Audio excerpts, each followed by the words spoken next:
This is the Awkward Handshake, a podcast about networking, business, and what really happens in the room. We're unpacking the good, the bad, and the awkward so you can build better connections and get paid. Let's get into it.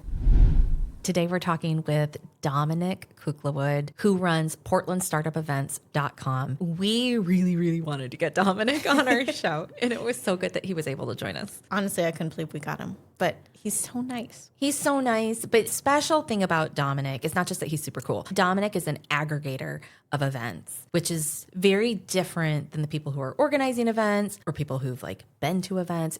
He's not just organizing one event, he's aggregating information across the community. And that's a really unique space in the networking world around town or anywhere, honestly. Yeah, I mean, he's providing a service. And he's not really getting paid for it. This is out of the passion of his heart.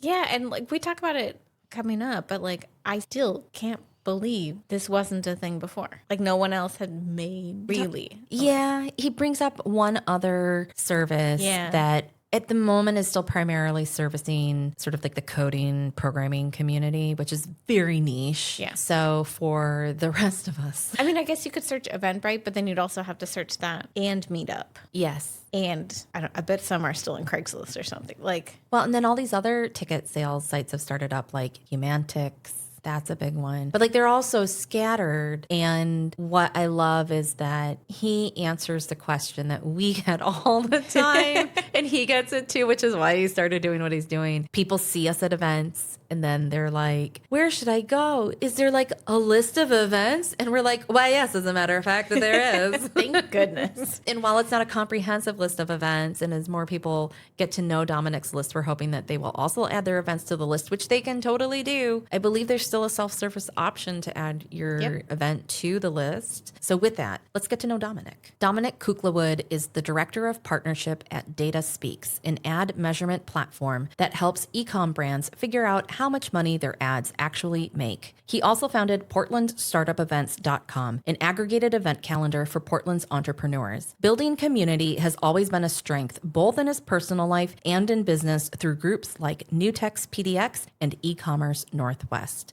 E-commerce Northwest is one of our favorite groups that we love hanging out with. So with that, we'll get into the episode with Dominic.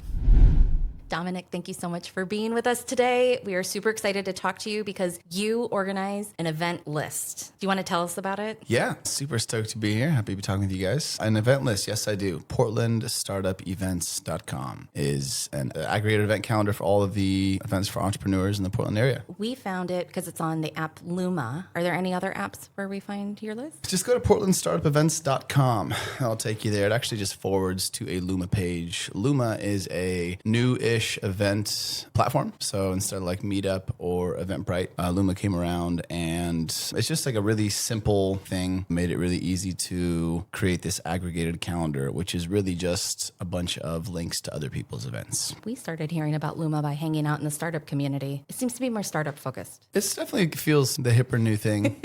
Well, I think Meetup burned people. And then I think Eventbrite also is starting to make people get upset. So I'm not surprised there's a new one. I've always wondered though, why did you make it? Why did I make it? Yeah. Okay. Because it's not your job. Correct. In fact, technically it's only made me poorer still to this day. So I have been working at a startup in Portland for about a year and a half. It's called Data Speaks. We help primarily e-commerce brands figure out how much money their ads are actually making. And I came in not knowing anything, not knowing anyone, not knowing the industry, what I was doing. Basically my job is sales, right? I'm trying to get customers. And so trying a bunch of stuff and nothing's really working. And then one day I go to an event. I go to a marketing event. And then that led to my first, meeting booked with a real prospect. And that was one of the first events I went to. And I was like, oh, this is what I should be doing. I'm going to do this. And so then I started going to a bunch of events, found all sorts of primarily startup, business, some marketing kind of stuff, started going to everything. And as I was going, people start seeing me as hey, you go to a bunch of events, events. What events should I go to? And so I started basically copying, pasting a list of these ones are my favorite. Thinking meanwhile, there must be a better way. There must be a better solution. This is, I very much saw the problem, imagined it could be fixed. I wanted to see it fix myself. And then one day, Portland Startup Week happened. And Portland Startup Week, basically a week, just what it sounds like, a week of all sorts of startup events that Josh here in town basically put together. And he put it on Luma. It was a beautiful page of a bunch of different events that, just linked to other people's sales events. I was like, oh, this is it. This is the solution. So I messaged Josh and I said, hey, should we have this all year round? And he says, yeah, sure. If you want to do the work. So I said, okay, yeah, cool. I'll do it. So I talked to Josh. I was also talking to Rick. It took him a while to win him over, actually get him off of aggregator to an extent, but he got on board, got the support of some people who were really plugged into the community for a long time. And I kind of put it together and found the list of all the different main companies doing events and found a contact person there and said, hey, do you mind if I post your events on here for you for free? And they said, no, I don't mind. So yeah, that's kind of how it came to be. And then I did it and told people about it. And it was a while ago and I got it pretty streamlined. Just once a month. I was actually just doing it right before I got here. Once a month, I go through and kind of manually update everything. Honestly, probably won't be doing that much longer with probably get a Claude bot or whatever. Clearly all the rage, but it just takes a little bit of updating every month. And then people can add their own stuff too. So there's an add event button. So like half the events I add from 15 main groups, and then the other half people just sporadically add throughout the month. Well, we will make sure that we put that information in the show notes because we also go to a lot of events and have been asked the typical question. You go to a lot of events. What events should I go to? And they're like, is there a list of events? And then we met you and we were like, oh, I guess actually there is a list of events. I mean, it's very tailored towards the startup community, but I think it's a really good starting point for most people. But I'm sure that there are people who are startup adjacent who could really benefit from working with an aggregated list like yours. I think there's power in aggregation. I'm just surprised there wasn't one before. That seems like there should have been 8 of them. But it's work. Yeah, I will say there was and still is another one called Calgator, which is still thriving for like computer programmer events,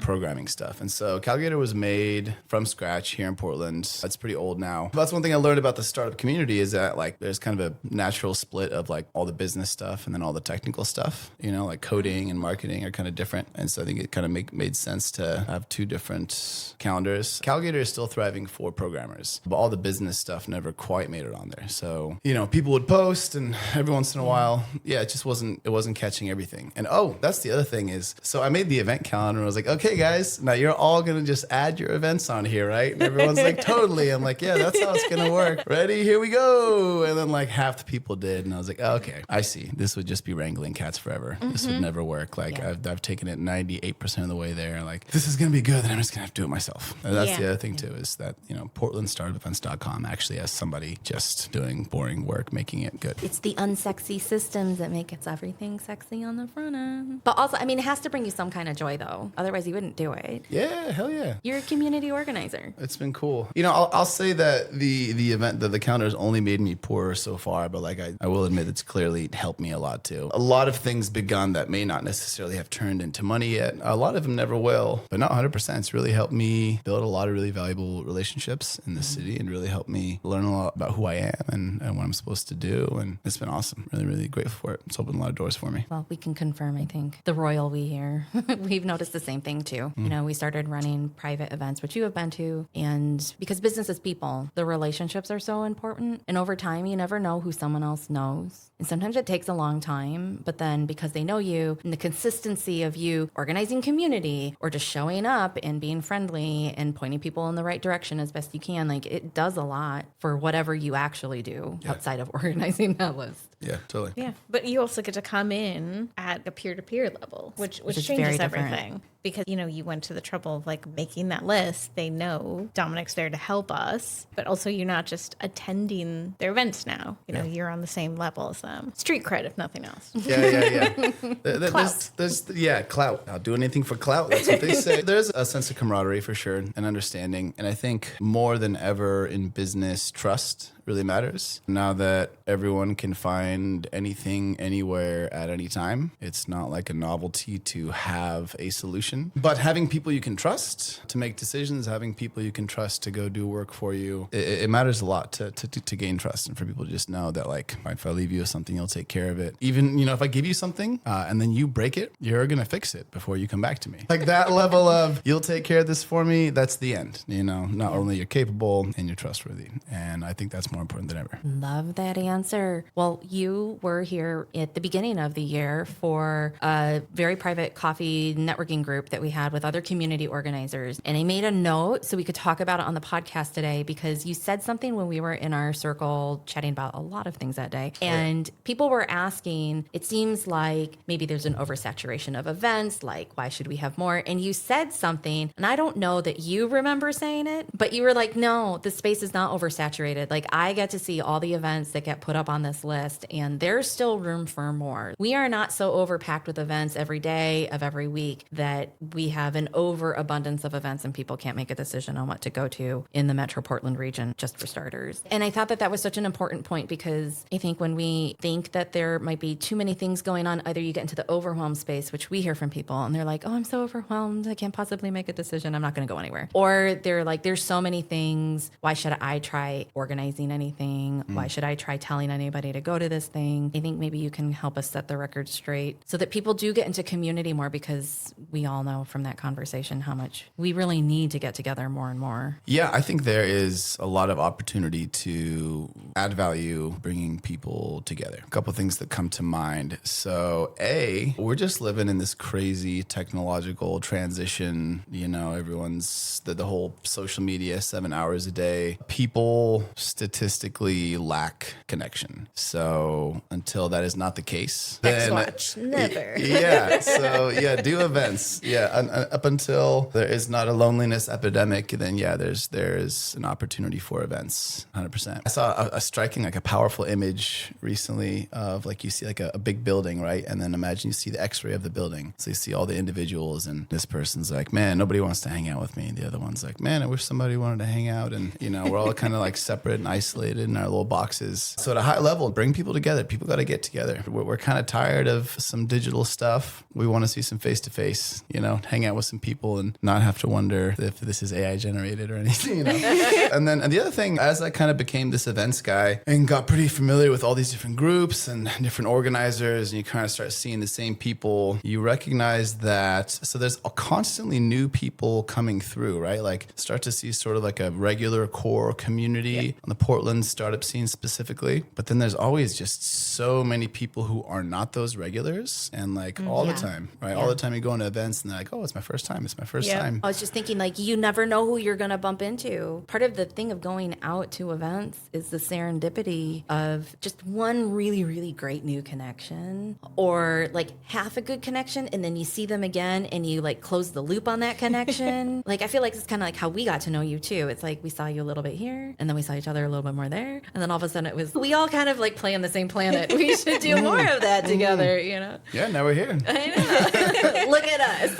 Now, I'm wondering, when you were talking about the list of events, how many on Luma, or on portlandstartupevents.com, I should say, how many are virtual events as opposed to in person? Does anybody try to post virtual things on there too? Majority that goes on that list are in person. There are some virtual. So when local groups that are consistent contributors post virtual events, then I put them on there. But that's still a virtual gathering of local people, if that makes sense. Yeah. How many do you normally have on average a month listed? How many events are on there? There's usually about 50 events a month.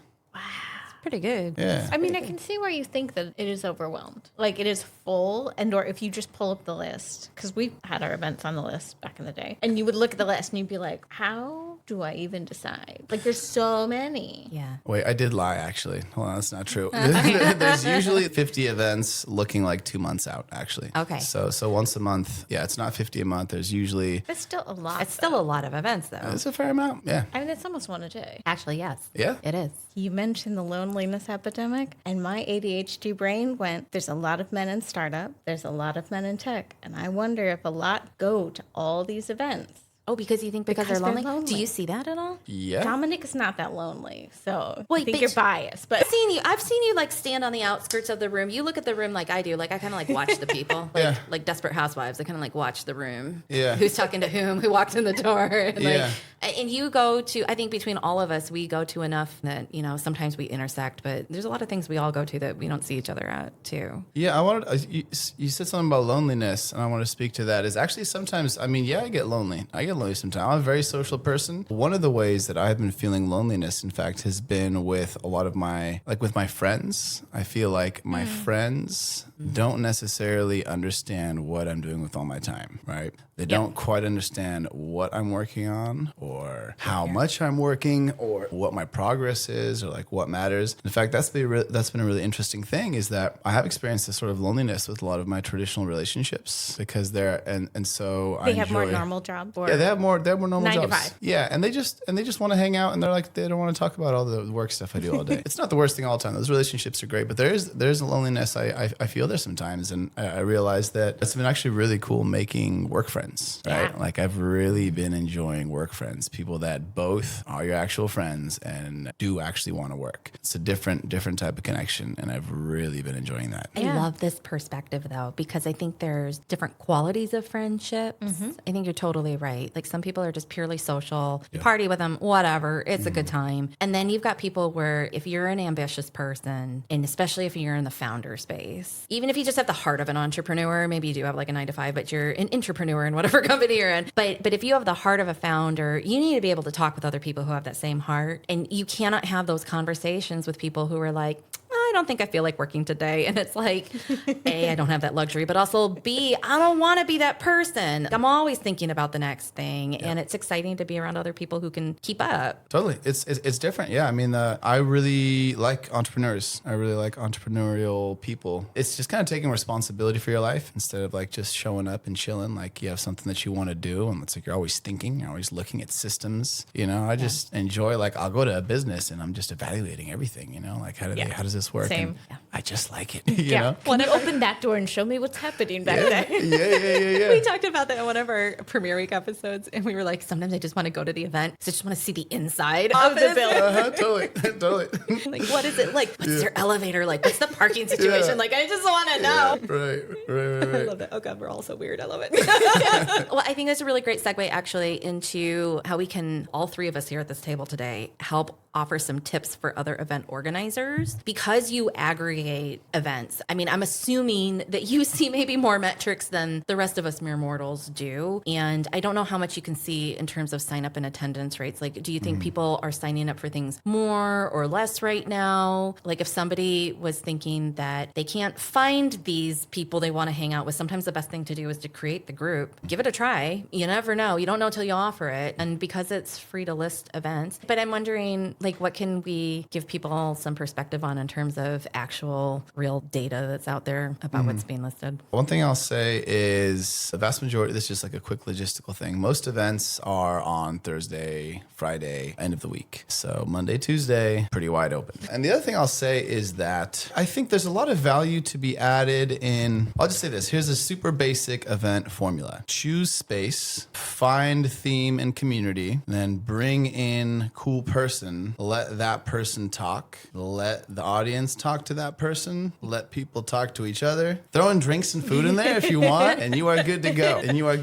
And notice how none of that depends on your brilliance as an organizer, right? I'll tell you the longer story. So one time I was participating in this basically like civil rights kind of group, right? It was like my first like activism experience. And it was really cool. There were some sweet people there, and it was my first time seeing anything like that and understanding like that I could do stuff in local politics. And, you know, went from somebody thinking all the time about politics and what can I do to suddenly like finding, it's like, oh wow, there's not that many people doing stuff locally. Like, oh my God, we just got a law passed and like not that many people showed up. And my big takeaway was like, why don't we just show more people that? Why don't we just like teach more people like exactly what I just went through by pure coincidence and luck? Just got this amazing lesson of like, oh, don't just like read national news all day, like figure out what's happening locally and make it happen. So I was like, why don't we just like teach people how to do that? But that didn't really catch on. And there were a couple people there that were like, no, we already know what the solutions are ourselves. And we just want like more people to come in and like do what we tell them to do. I don't think that's the answer. You know, I think there's so many people who think they're smart and they have answers and everyone wants to manage everyone else. And if you just sidestep that whole thing and instead of like, you know, trying to promote your own brilliance, you just create space for other people to fill it in, then they will do absolutely beautiful things. And so that's my recommendation as creating events. Don't think about like, how am I going to be brilliant million. Awesome. Like, who can I bring together? Who can I create space for? Yeah. And then they say people love to talk too. If you want to meet some badass people, just say, hey, I'm having an event. Like, you want to come speak to an audience? Because they probably do. Yeah. When I ran Freelancers Union, their Spark chapter here, I had to find somebody every month. And like panels are great in case people get nervous, about leading a whole thing. You just stick them on a panel. Three other people occasionally will talk to you. Yeah. You can stay silent if you want. And then the audience...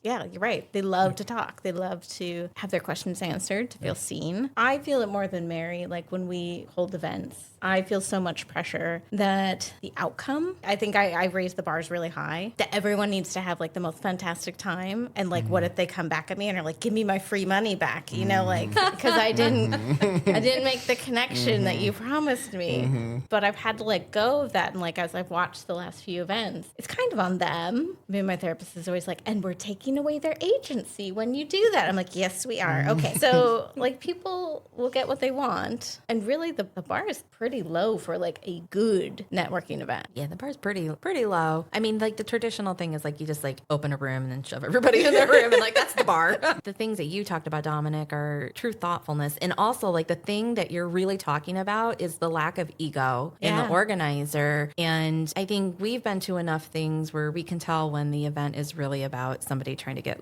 leads, and that's why we're there. And we're kind of like, it feels kind of weird in here now. But if the event is really about how do we all get together and make better connections, and you have agency, maybe you're having an off night, and so you have an off networking night, but you still feel better about it than if you didn't go. And I think that might be one of the best reasons to have a networking event space. Yeah. You said there that transactional. Sometimes things feel really transactional, right? Where people, the bar is low. A lot of these events are kind of stiff. To make the event kind of take your ego out of it and not having this grand approach, that it's still scary. It's still a scary thing to do. For sure. Like you are leading when you're saying, I'm doing a thing. And anytime you do a thing and you make it open to other people's opinions, like that is a scary thing. Or if no one shows up. Oh God, that never happened to us. Never. Oh yeah. Y'all are bringing back some dark memories. I know. Oh, see you too. Okay, yeah. Yep. This episode just turned into organizer therapy hour. You earned a merit badge. You held an event and 2 people showed up. But how many people don't ever earn that merit badge? Yeah. And then they sit in their little corner and they either overly critique other people or they complain privately, like, how come I can't find any event or whatever? And they're never jumping in the ring. And it's like, you like set up a whole ring. You didn't just jump into it. You set it up. You sold tickets to it. You got people to come. That I think speaks a lot. I would rather talk to somebody who had a failed series than somebody who just never even tried. Yeah. There's something in the person who tried that I want to talk to that, because there's something in you that tells me you are going to be a great collaborator or a great referral partner or something. It's like startups. I mean, you have to have at least one fail to like be in the industry. I think it gives you a better spice. I don't know. Yeah. Makes you a more interesting person, right? I mean, it doesn't even have to be. Do you have an event that you just always go to? Is there a meetup that you're like, yes, this one? This is a good question. Yes. So for me, I used to go to all the events on the startup scene, and then kind of whittle down to what is actually going to help me in my job. Yeah. So But you have to do that. Like we discussed that. Like you should go. It helps to go wide to then pick which ones. Yeah, if you don't know what you're doing, you kind of need to go to some things to figure them out. Yeah, right. And I had a lot of ground to cover in like figuring out how my industry worked and everything. Like I really knew nothing when I started. But eventually I realized that it was just the marketing events that were going to be useful for me. Like that's where my customers and partners are. So yeah, absolutely. Whittle down to e-commerce Northwest. That's the bomb. Yeah. I actually now help run that event. You do? Well, do. maybe we should be coming back to some breakfast coffees. Yeah. That's one I really love. That's made a huge impact on my career and made some good friends there. Yeah, really happy to be helping run that now. And very cool. The other one is Next Northwest. Yep. Shout out my man. That was a good one. You been there? We went to one at Kiln. Oh, yes. Actually, my SCORE mentor was the one who told us to go. Those events are really well attended. And yeah, so e-commerce, Northwest, Next Northwest, those have been really, really good for me. There's also a smaller one called PDX Ad Tech Happy Hour. And that one is not publicly listed. listed, so you have to get an invite. But if you like marketing and you want to come, you can find me. My name is Dominic Kuklawood. Let me know. I'll shoot you an invite. Can we get an invite? We'll talk. We'll talk No after this. pressure, yeah. Well, actually, I think it's interesting that you just brought up a private invite only space because I had this prediction from over a year ago that a lot of really good networking was going to go into these private invite only spaces. And then we also created a private invite only space as well. And we have noticed in that space, at least for us, the feedback overwhelmingly from the people who come is like, I got a lot more better connection making at this event. Yes, it's smaller, but had more time to talk to people. And then they tell us about conversations they have outside the room too. So I'm wondering, like, do you experience the same thing? Because you have a favorite event that is private invite only and then a few that are open. Yeah, so for this one, like, it's not like exclusive. Nobody's checking anything, but it's not publicly listed. Right. And it just goes. So it is not, but it's not like some like bougie big deal kind of thing. No. So for this one, it's cool. It's a smaller room and it is a really high level room of professionals. So there's some like just people who have been in ad tech for a really, really long time. It's really cool. And it's also cool because you're kind of coming into sort of like an existing community to an extent, because all these OGs of advertising in the area, they all kind of know each other. That feels really cool to come into. I mean, to any group or any community, there's always some sort of tribe or network or something. And so I think it's always there. That's definitely the same for the other two that I mentioned. It's just with the ones that are publicly listed also have a bunch of new people every time versus the one that they just go by invitations. It's, new people will come in, but never like someone who just drops in and is like, what's happening? I do love those people when they show up, though. They're just like deer in headlights. And they're like, have you been here before? And I'm like, oh, you can come talk with us. Yeah. Totally. Oh, that was awesome. Dominic, thank you so much for stopping by. Yeah. We appreciate all of the labor you are doing to aggregate events in the area. I don't know that you realize what a big deal that is, but the event organizers and us recognize the list organizer in you. So thank you. Thank you. I'm going to take that straight with me when I go sit back down and do some copy and paste in an hour here. I appreciate that. I will. I'll be cheering you guys really soon here. That was super fun to talk with somebody who has a very unique take on approaching networking in the community because he sees a lot of stuff. He's been to a lot of stuff. I know. We're not the only weirdo. Thank God. Thank you, Dominic. No, and that's how we met him. We just kept seeing him everywhere. Well, and it's a testament to seeing familiar faces over and over again. We have said this so many times on other episodes where we're like, you see people and you're like, you have commitment in you. And the conversations change. They become deeper, which is the thing most people are seeking when they go to networking events. But you're not going to get that on the first conversation. It's like trying to get married on the first date. Not that I've been married. I was going to say, speaking from experience. That's for another podcast.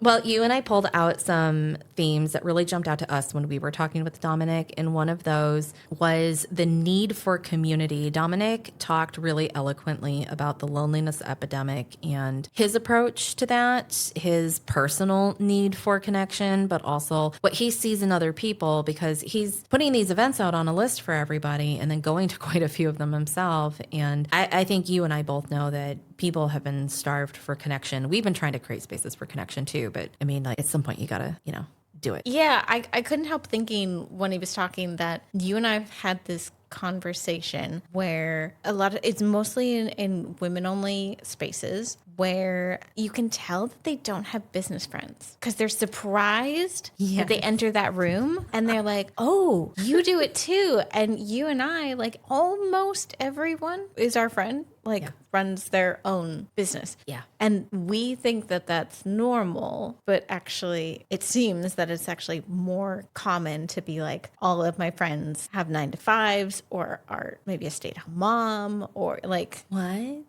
That's so weird. It does, but you can see why they would be lonely. And you can kind of smell it when you walk in that room and you're like, oh, you are not used to this. Yeah. These conversations. Yeah. Well, being able to have the conversations with the right people in the right context is, and the art of discernment is important. Yeah, no, I did really love how he was saying that he has really had to seek out people who have the same level of drive and are really passionate about building something. Like, you're not just collecting a paycheck. Not to say that people who have really great corporate careers are just collecting paychecks, because I know there's people who really love their careers, but it is different when you get the luxury of clocking in and clocking out. And when you are in a more entrepreneurial space, space. You just don't really get that luxury, and you're just always thinking about your business because you kind of have to, because you are everything. You are the leader, the CEO, you are the HR department, frequently also the head of marketing and operations, and hopefully you've hired somebody to do CFO things for you. Yeah, and there's the old adage, like you are the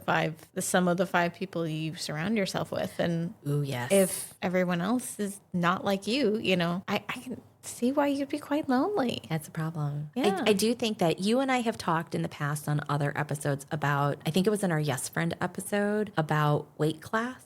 Yes. And we talked about how, like, in JV partnerships, you talk about like playing with people in the same weight class, like similar list size. So you're not like punching too far above, and like the exchange becomes more equal. And then you and I really bonded as Yes Friends because we really share a lot of the same emotional readiness weight class. And I think it kind of applies here too. Yeah. While we're digesting our notes from Dominic live on a microphone. And I'm thinking, like, there's also like an entrepreneurial passion weight class. And there is a spectrum in there because you do have some entrepreneurs where the stakes are lower. And I'm going to say just the weight class is lower. Yeah. And then you have people who are all in. And I know I'm super biased at the moment because I've started recording for season 3 on my School of Moxie podcast. But I have this rule this season where the guests have to be economically, financially independent. Like, you cannot have a dual income that bails you out. You cannot be riding on someone else's health insurance premium. Like, maybe you have it, but like if they lost it tomorrow, you could pay for all of it. And the conversations are so different. Yep. They're so different. And like there's a different weight class in people who have to hustle harder than others. And I think when we walk into the networking rooms and there's this awkwardness, I think it's people trying to sort themselves. And that's not to say that any of them are good or bad. It's all a spectrum. But Yes. I think there is that sorting happening. Yeah. Of like, how many of these do you go to? And it's like you will totally still enjoy talking with all the people, and you'll have friends in all kinds of weight classes. But I think the loneliness comes from needing enough people in the same weight class. That was deep. That Good was job. deep. Thank you. Do I get gold stars? So do we need to have like color coded system for guests at the next networking event? We're like, what weight class are you? Oh my God, wouldn't that be interesting to have people? But I feel like you were having, when you put out your call, you had people who applied who didn't fit it. No. Who wanted to kind of fight you on it. I think it takes someone who, I don't know, is comfortable with where they are or wants to. Yeah. It's not to say that they have to, like that admitting is that there's a negative thing. No, but I think it's accepting where you're at, knowing where you're headed. There are people who because you might be where you want to be. Yes. And there are people who are in that sort of description of that season of guests on that podcast. If somebody else was putting out a season like that and their weight class was higher, like I would not be qualified for that. Like, I did encourage people to tell me, like, it can't hurt to apply. Like, at least I know who you are. And like, if there's a future season, like I can put you somewhere else. But I did find it interesting how many people were just kind of like hoping on vibes that they could pay their bills. Yeah. And I'm like, I love where you're at. And I'm like, maybe this form helps you figure that out while you're doing that, which is great. But like, I'm hungry for people. I don't really like using the term lonely, but I've been like itching to have more conversations with people who have stakes as high as I do. And I was like, well, where are they? And like, I keep meeting them. I meet them here, I meet them there, but I was like, I want more, Megan. I want more. Greedy. Gotta go to more events. Ah, damn it. Okay. It's fine. There's a list for that now. There's totally a list. What are we choosing? One of the things that Dominic also got into was the cost of being an organizer, which you and I intimately feel because we organize as well. And as we talk with more and more organizers, we are also hearing kind of a similar refrain that there's a cost in terms of time, sometimes in terms of supplies, but there is a cost. That's not to say you shouldn't go for it, though, if it is what you want to do. But I think going in eyes open, and I think to your credit, you mention it a lot when we go to places. You thank your host. Oh, I right? do. Those are my good Asian girl values. Yeah. And I think too often people don't seek out the host at a networking event. And they might be surrounded by somebody, but like at least to thank them at the end on your way out the door. And I'm guilty of it too. A lot of times there's just so many events you go to, and it's a given that it's going to be there and that somebody else made it. And they should be lucky that all these people came, and yet they're doing labor, emotional, physical. physical, monetary. Lots of labor. Yeah. Yeah. I love that he called it out so specifically because for Dominic, he's got a banging job in a very cool place and has chosen to pick up this flag and run with it. And I think, if anything else, I think if somebody walks away from this episode, one of the biggest takeaways would be recognize when somebody's doing some kind of labor, even if it's small, but especially if it's large, even if you don't realize how big it is. Like Dominic is aggregating things after you have asked, is there a list? And it's like, why, yes, there is a list, because this person behind the scenes is making sure that you have a list. Do we need to make a tip jar for Dominic? Yeah. I think we need an emotional tip jar for like all of our guests who come on. Because we have done that at some of our events now. We've done tip jars. And the tips vary. Our last happy hour had no tips. Really? Mm-hmm. Oh my goodness. I didn't know that. Yeah, I think it's because it's the first time we've hosted it in a third space that people had to like go to the bar and buy a drink. Yeah. And everything wasn't just like handed to them. But when we have them in the studio, it's very few people who tip, but the people who do tip really, really well. Yeah. And when I see that come through on Venmo, I'm never surprised by the name that includes a tip. Never. Oh, this is so interesting. Yeah. Okay. So I guess what I would say is the next time you're out networking and you see a QR code for a tip, even if it's $1, it's a thank you. It's a thank you. You made a space for me because I didn't make it. I mean, one way is to charge tickets for things. And depending on who's organizing an event or what the purpose is, they may or may not have tickets. But like when you and I go to Demolicious, especially the Champion of Champions, like there's a ticket price. We knew what that ticket price was going towards. Whoever won the Champion of Champions was winning that kiddie pool of cash. It's like, congratulations to you. We love the guy who won this year. And when you go to regular events and you're trying to connect, I think it's important that we start talking about like, what is the cost of that that you benefit from? Because other people are making things happen for you that you are not able to do for yourself. I mean, we do it with everything. You take it for granted until that person just says, I'm kind of done. Yeah. And then you cry. On the internet. Don't cry on the internet. Don't cry, as our friend Tanya loves to say, don't cry on the shoulder of the internet. But yeah, I wonder if that is a reason for people giving that heavy sigh and not wanting to have to take on the labor of organizing things. And I'm like, I can't say I blame you because, yeah, I totally know what that feels like. Yeah. I had no idea we were going to be so like, wait, where's my sad trombone? I have to use it. Okay, the final pattern that we picked out from Dominic's talk was, and we have been hearing this, by the way, from other guests. I dare say it will show up through the end of the season, but go to things and stop over analyzing. Should I go? Where do I go? What do I do? It's like, just start going to things so you can find your actual yeses and nos. Dominic mentioned that he is now one of the organizers for E-commerce Portland, which was a group that you and I found and we have loved. And we didn't know that Dominic was organizing it now. It was such a happy thing to hear about on the microphone. And do either of us do e-commerce? No. You have an e-commerce background, but you don't do it currently. No. We're not shipping product. No. Do we get some of the best connections out of that group? Yes. And I just think like sometimes our community gets so stuck on like, well, I am this thing. And they're looking for specifically that thing. And it's like, if the world has a total of 10 underwater basket weavers and you're looking for the one underwater basket weaver specifically in your city at the exact time on the day that you prefer, like you're going to be so dissatisfied with networking. Am I hitting the money on the head? I think. Just like ragging on people really hard today. Well, we've talked about limits before. I think people need to go in with curiosity. I think there's something you can learn from all of these events. I don't know. I see like weird merit badges that you get to earn, right? Like I went to a networking event about X and like, is that in my industry? No. Are you saying we need to create a product? I do love a good product. Oh, it's like the ads I keep getting fed on Instagram where they're like, it's an app and you walk like a fake path pathway through life, or it's even fictional, like you walk to Mordor or something, Yep. and to return the one true ring, you get a medal. and you get the medal Yeah. for it. Do people need that for networking? Is this what we're talking about? Yeah, because I think people forget, like you said, they're so focused on just this one thing, and then they have blinders on. But like people are so multifaceted. And again, good people know good people. So if you meet somebody who's in e-commerce, they might know a really good bookkeeper that you need to meet, but you're not going to go to the bookkeeper convention. You know, like it kind of sounds boring, but I would also go. But like I think having curiosity is good. I think also like you and I have talked about, and Dominic's in the group too, where